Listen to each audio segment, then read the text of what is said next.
Salut tout le monde! Aujourd'hui je vais vous présenter une des maisons conteneurs les plus incroyables que j'ai pu découvrir. Sans aucune expérience, Yann et Alicia se sont lancés le projet fou d'auto-construire une maison écologique et abordable. Et croyez-moi, le défi est réussi. Vous allez tomber amoureux de ce projet, je vous le garantis. Avec ses 8 conteneurs, cette maison de 170 mètres carrés qui sort de l'ordinaire prouve encore une fois qu'il est possible d'habiter autrement avec un budget maîtrisé et sans faire l'impasse sur la beauté et la qualité.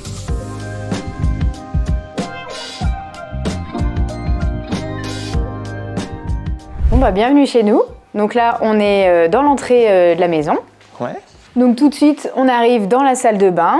Donc salle de bain où on a décidé de mettre la douche en haut puisque dans la salle de bain du bas, il y aura la baignoire. Ok. Ensuite, on est au niveau des toilettes, donc avec notre porte recyclée des conteneurs.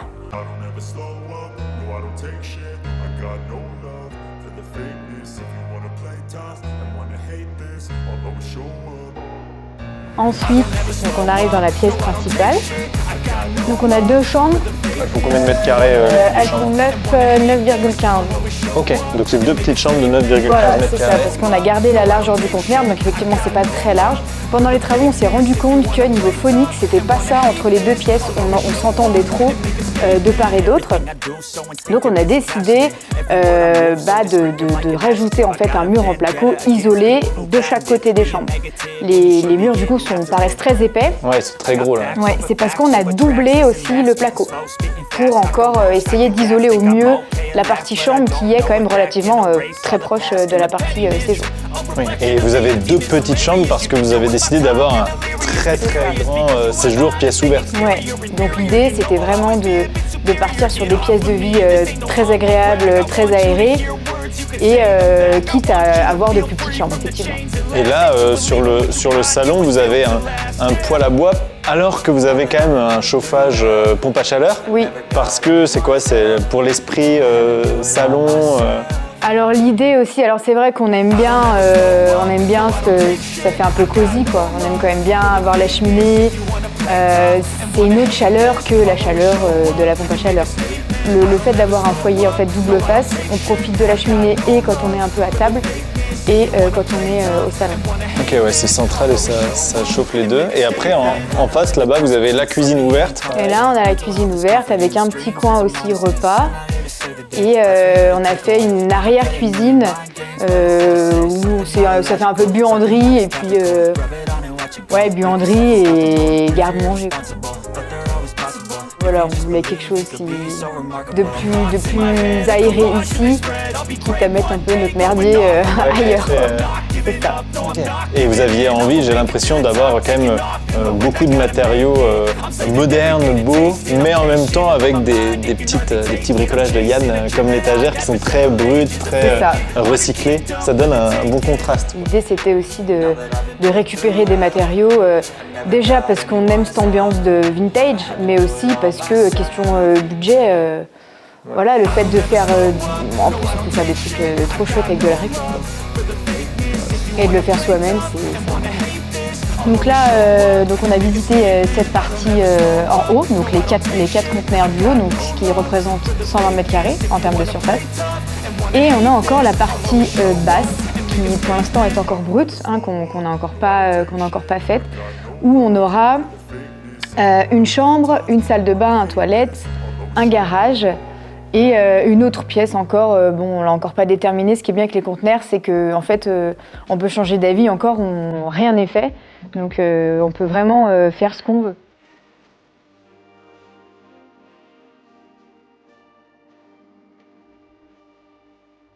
Bon, contrairement à moi sur mon projet où j'ai des petits technopieux, toi t'as opté pour les gros bétons de 1 mètre de diamètre. C'est ça. Est-ce que tu peux nous expliquer un peu ton choix? Et bah du coup, déjà, comme vous pouvez voir, on a un terrain en pente. Ouais, c'est...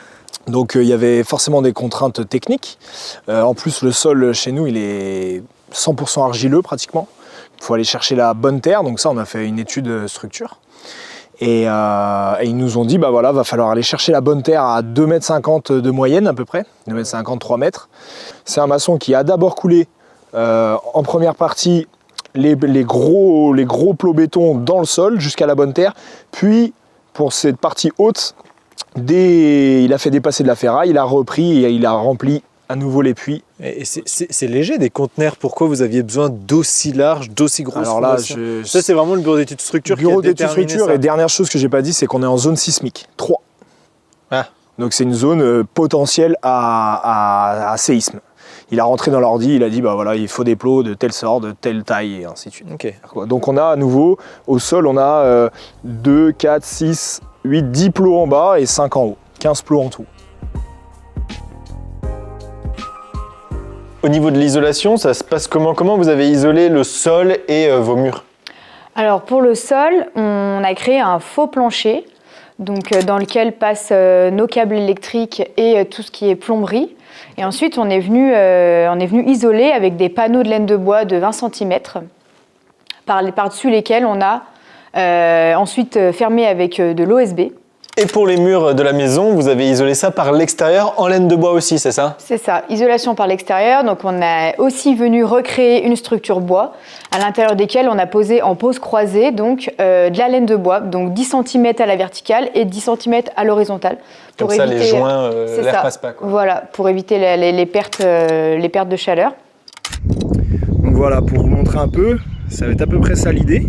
Vous voyez, on va faire une pose croisée avec le premier panneau de 10 cm. Là, je mettrai des équerres pour venir embrocher l'isolant devant. Hop, comme ça, tac.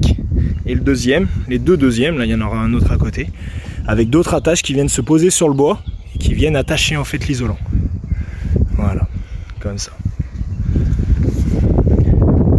Donc ça sur tout le pourtour de la maison. Normalement au niveau compte thermique, on devrait être pas trop mal. Et ça va, vous n'avez pas froid, ça se passe Pas bien? du tout. Parce que les gens ont peur, ils se disent une maison conteneur, tout est en métal, vous allez avoir froid. Oui, mais s'il y a de l'isolant, c'est bon. C'est ça, finalement, elle est isolée comme une maison classique. Voire plus d'ailleurs, on a fait plus que ce que la RT préconisait.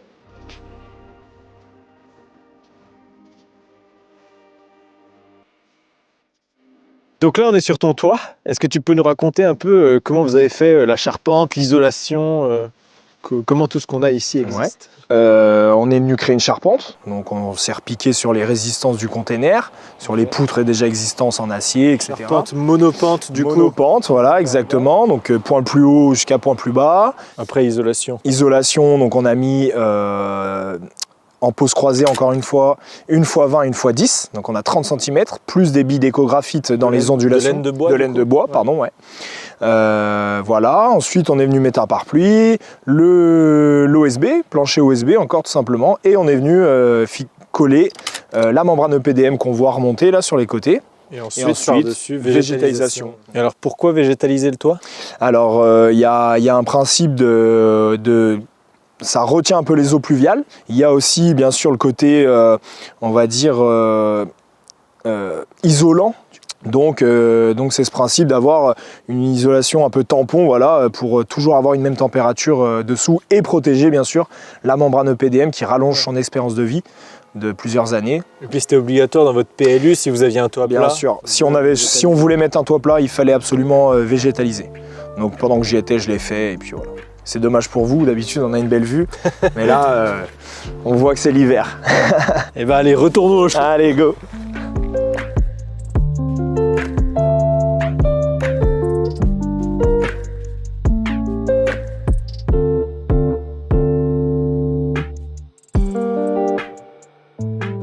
Bon, de retour à l'intérieur, ça fait du bien d'être le long de la cheminée. C'est sûr.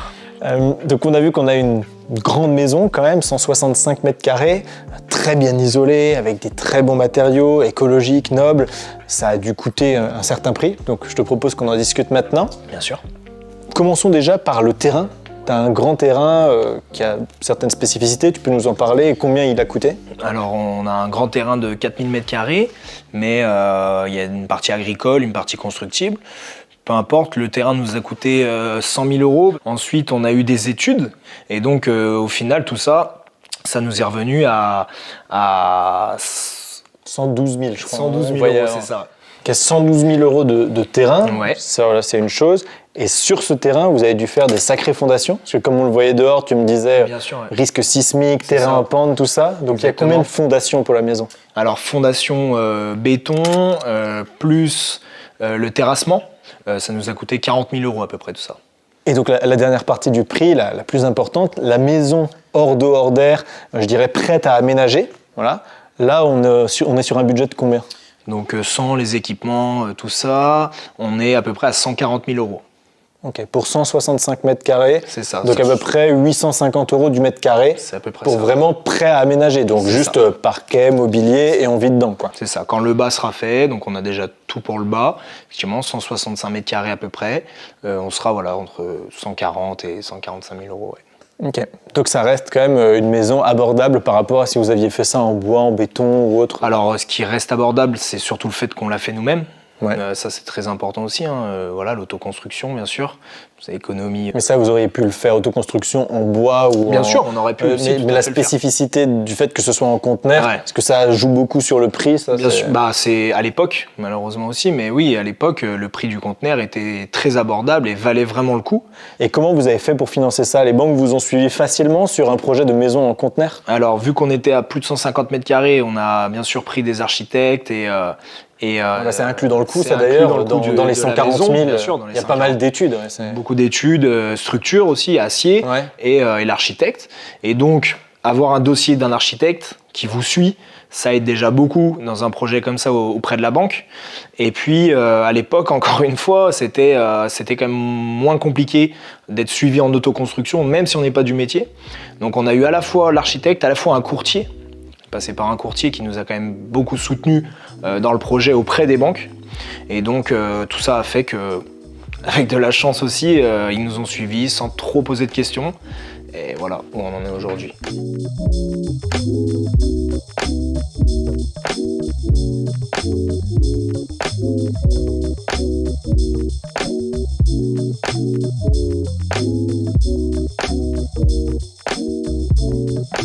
On vient de discuter un peu du prix de cette maison, qui est très abordable. On disait 850 € le mètre carré. C'est très abordable parce que c'est un conteneur, mais aussi parce qu'il y a eu beaucoup d'autoconstruction. Déjà, est-ce que tu peux nous dire un peu combien de temps vous avez mis à construire cette maison, déjà l'étage du dessus, quoi, fait que l'étage d'en bas n'est pas encore fini? On a mis 1 an, franchement, pile 1 an, en venant bien sûr tous les soirs après le travail. On a la chance, moi je suis auto-entrepreneur et Alicia était à l'hôpital, donc travaillait en 12 heures. Donc ce qui faisait qu'on avait pas mal de jours, si on voulait, dans la semaine en commun. Donc il y avait presque une semaine par mois où on bossait tous les jours, plus tous les week-ends de l'année, plus les soirées. Ok. Donc ça fait quand même pas mal de temps. Voilà, nous on s'était dit, on carbure vraiment 1 an plein. On essaie vraiment de tout donner la première année pour pas que justement que ça dure dans le temps et qu'on se démotive et qu'au finalement on finisse jamais. En fait, on s'était fixé comme objectif, Noël prochain, on est dans la maison. Et finalement, du coup, on a rempli l'objectif, même un peu mieux, puisque mi-novembre, on était déjà dans la maison. Mais voilà, j'ai pas trouvé que c'était tellement intense que finalement, c'est quand même passé vite. Ouais, c'est quelque chose que je remarque aussi. J'avais prévu de le faire en 6 mois, ma maison. Finalement, ça va prendre aussi 1 an. Ouais. Finalement, comme vous, j'ai la même surface, ça va me prendre 1 an comme vous. Et au début, je voulais 6 mois, je voulais être rapide. Et là, 1 an, je trouve déjà que c'est rapide, quoi. Le rythme est tellement intense que j'ai l'impression que ça avance super vite, alors que ça fait des mois et des mois qui passent. Ouais, ça. Et vous êtes fait pas mal accompagner par des professionnels, vous, dans votre projet, quand même. Alors, toutes les études, on est passé par des professionnels. D'une part, parce que on voulait être sûr de ce qu'on faisait. Parce que, dans le sens où on n'avait jamais construit de maison, ni auto-construit. On avait besoin, en fait, d'être assuré sur ce qu'on faisait. On avait peur de faire mal et que la maison, au bout de 5 ans, faut tout refaire. Ça, c'était pas du tout l'objectif. L'architecte, lui, nous a vraiment accompagnés sur les plans de la maison, mais il n'a pas suivi le chantier. Les études, c'est pareil. On nous a donné des plans à respecter, mais le chantier en lui-même, on n'avait pas de maître d'œuvre. C'était nous-mêmes les maîtres d'œuvre. Donc on a l'aide aussi des amis qui nous donnent des conseils, mais on a surtout les fournisseurs. Si on est curieux, et en autoconstruction on est curieux, et on va demander comment ça s'installe, qu'est-ce qu'il faut pour l'installer, dans quel sens, comment. Et c'est ça qui fait la différence, c'est qu'une fois qu'on achète un produit, qu'on sait comment il s'installe, une fois qu'on est devant, ça va mieux, quoi. Donc il y avait ça, Internet bien sûr, qui nous a énormément aidé. Moi je me suis gavé de vidéos YouTube à chaque poste. Quand on commençait un post, je regardais les vidéos Pendant une semaine avant, je disais voilà, ça à pas faire, ça à faire, etc., etc. Et quand on arrivait le jour sur le poste, et bah c'était parti. C'était pas du tout pareil que dans le tuto et Pas c'est la du tout, merde. c'est la merde. Le premier jour, c'est galère. Mais après, tu t'adaptes au container parce que c'est ça qui est terrible avec les conteneurs. Et à la fois cool, c'est que c'est que de l'adaptation. Voilà, à l'époque, on était déjà un peu sur Instagram, on avait suivi plusieurs couples qui s'étaient lancés et on s'était dit, nous aussi, on peut le faire. Même si on n'a pas du tout d'expérience dans le domaine ou aucune connaissance, j'étais persuadée qu'on était tellement motivés que c'était possible. Et parallèlement à ça, on avait suivi un couple, Kylian et Camille, qui sont en Bretagne, qui faisaient leur maison conteneur au même moment, en fait. Et du coup, on a suivi tout leur chantier et en fait, on a trouvé ça trop chouette, quoi. On s'était dit, ça colle vraiment à ce qu'on a envie et le fait de le voir concret, vraiment chez d'autres personnes, mais de le voir concret, on s'était dit, on peut le faire. Ça semblait possible à faire soi-même et avec un budget pas non plus excessif. Donc on s'est lancé, quoi. Ça nous a motivés.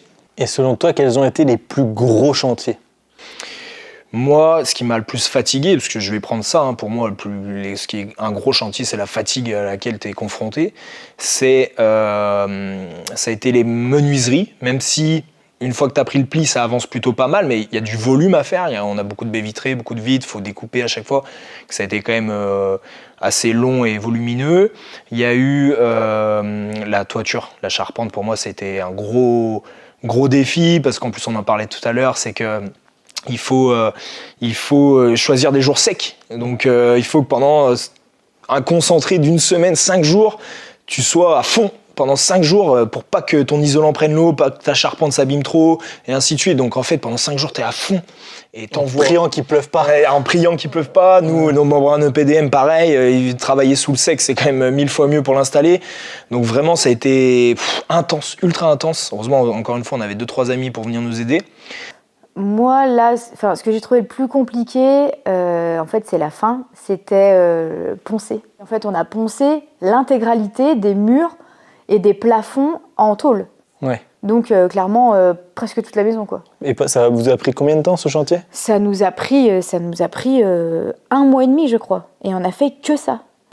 Et alors, mis à part le ponçage, quelles ont été les plus grosses galères sur votre chantier ? Les choses où tu te dis, j'aurais aimé que ça se passe autrement. Ouais. Il y a eu plusieurs petites choses, mais grosse galère, on a eu une grosse infiltration d'eau. Le conduit de la cheminée, on n'arrivait pas à se projeter dans la maison, on ne savait pas s'il fallait le mettre d'un côté ou de l'autre de l'UPN. On a commencé à faire un trou, mais un trou comme ça. On s'est dit, non, finalement, on va le changer de place. Et on oublie de reboucher ce fameux petit trou qu'on avait fait. On n'y pense plus, évidemment. Et le lendemain, ou le surlendemain, je ne sais plus, quand il a plu, du coup, on revient à la maison et on se dit, là, t'imagines, ça a grave pris l'eau. On dit ça en rigolant, quoi. Et en fait, on arrive inondé. Il y avait plu toute la nuit, bien sûr, dans une petite onde négative du container, tu sais, où toute l'eau arrive, tu vois. Donc, on a cassé tout l'OSB. Donc, on l'a vraiment cassé. On en a gardé quelques-uns, mais on a perdu de l'argent, du bois. Et sachant que l'OSB, déjà à l'époque, c'était pas donné. Donc, toute l'eau avait stagné sur le pare-vapeur. Donc, on a tout aspiré l'eau. Et après, on a fait des saignées un peu de partout pour voir si ça n'avait pas atteint l'isolant. L'isolant n'avait pas du tout pris l'eau. Mais en fait, on a perdu grave du temps, quoi. Ouais, on a perdu du temps, et clairement, quand tu rentres sur ton chantier le matin et que tu vois ça, tu te dis, oh là là, c'est allez, j'ai perdu 3 jours minimum, quoi, pour tout enlever, tout refaire. Horrible. Donc ça met un maxi coup au moral. Maxi coup. Sur le coup, tu dis, voilà, ça fait chier, mais en fait, t'as pas le choix, donc t'avances et puis tu refais. T'enlèves tout, t'aspires toute l'eau, tu nettoies tout. Dans notre chance, voilà, l'isolant était pas trop touché. Et ensuite, tu recommences, quoi. Vraiment, j'ai pleuré. Pour de vrai, j'ai pleuré. Je comprends. Ça a été, ouais, on a eu 2-3 galères, mais au final, on se relève de tout. Hein. Voilà. C'est une bonne morale. Bonne morale. Et selon toi, qu'est-ce que vous auriez dû faire autrement ? Donc, on en a aussi un petit peu parlé tout à l'heure, mais dans un container, il y a des ponts thermiques. Des gros ponts thermiques, l'acier étant conducteur. Du coup, on aurait dû remplir tous nos murs qu'on a gardés en container. on aurait dû les remplir d'isolant. J'aurais aimé aussi, enfin, je pense qu'on aurait peut-être gagné de l'énergie et du temps si on avait sablé aussi peut-être, comme toi. Sablé. Sablé, direct. Ça, clairement, on se l'est dit à la fin. On s'est dit, on n'y a pas pensé du tout. Mais une fois qu'on avait tout ouvert, on aurait dû tout sabler. Ouais. Mais sabler avec une sableuse professionnelle, attention. Parce que j'en ai bouffé du sablage, pas avec la bonne sableuse, Ouais, et c'était atroce aussi.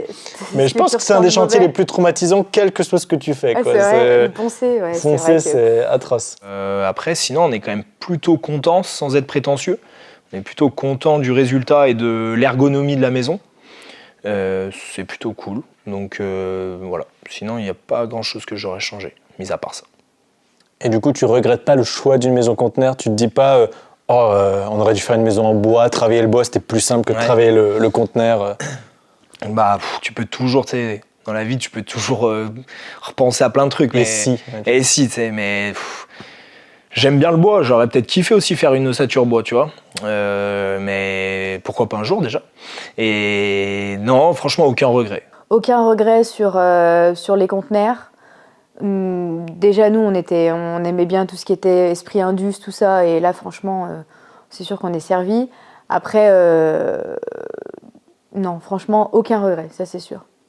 Et comment vous avez fait pour garder le moral sur un an? Parce que ça, c'est vraiment une question... On sent que c'est un peu une question personnelle. Comment tu fais pour garder le moral sur une année quand tu douilles 1 mois et demi sur le ponçage? Franchement, à la fin, psychologiquement, tu craques. Enfin, il y a eu des moments où on en avait ras-le-bol. Hein. Il y a des moments où on se dit on en a marre. Après, quand c'est comme ça, on débranche les ponceuses et puis on s'en va, quoi. On rentre à la maison et puis par contre, le lendemain, on est remotivé. Une fois qu'on se dit, allez, on a bientôt fini... Et puis surtout, quand tu regardes le chemin parcouru, tu te dis, allez, c'est la fin, quoi. C'est un peu comme le reste de la vie, faut être cool et il faut aimer ce qu'on fait. Donc c'est sûr, quand tu vas le matin et que tu as envie d'avancer et que tu aimes quand même déjà ce que tu fais, c'est sûr qu'il ne faut pas se lancer dans l'autoconstruction si tu n'aimes pas bricoler déjà. Ensuite, on était 2. Donc à 2, tu te motives l'un l'autre. Alicia, elle a énormément bricolé aussi, donc en gros on était vraiment 2 bricoleurs, c'est-à-dire que t'es pas juste comme ça, on avançait à 2. Donc déjà, 2 à regarder les tutos, à confronter les idées. Donc ça avance beaucoup aussi. Et puis juste, même si t'as une galère, on se disait de toute façon, c'est pour nous, il faut avancer. Et donc du coup on l'a vraiment pris comme une aventure.